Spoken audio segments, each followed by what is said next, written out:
good people. So I went to school with a couple of guys. Both were raised in good, conservative, evangelical homes. Both were attending a Christian college, going to the ministry, and yet both of them, unfortunately, fell away from the faith.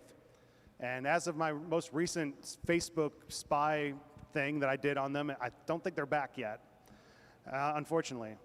Now, for the one guy, he was homeschooled growing up, and he never really saw much of the rest of the world. And he got to college, and he started thinking, there's no way God would send people to hell, is what this guy said. I just don't see how good God would do that. A couple months later, he'd given up his faith.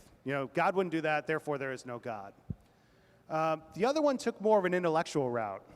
He said, for this friend of mine, I'm not going to give you his name, but he started saying that, science trumps God, right? The science is out there, and, science teaches me this, this, and this, and the Bible, I can't make the two fit.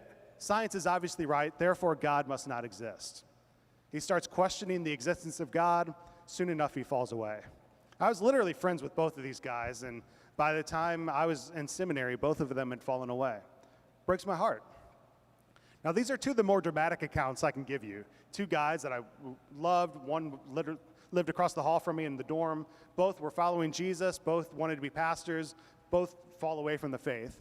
But again, I've got 37 years of stories I could tell of people who just started drifting away. I also have the stats to back us up. If we had a really big screen back here, I could put them up for you, but I'll just talk through them. So you probably received in the mail here recently the 2020 census stuff, where you fill out all the census information. So this is where I get these stats. It's from previous censuses. And looking back for the last 30 years, I don't have 2020 yet, but in 2010, 2000 and 1990, there's a group of people out there that we call the nuns. Now, this is not like Joshua the son of Nun, N-U-N. This is actually N-O-N-E, so nuns. So these are people that on their census form, when it asks, what religion are you, they check none. So they can have Baptist, Methodist, Hindu, Muslim, Jewish, or none, or whatever. They mark none.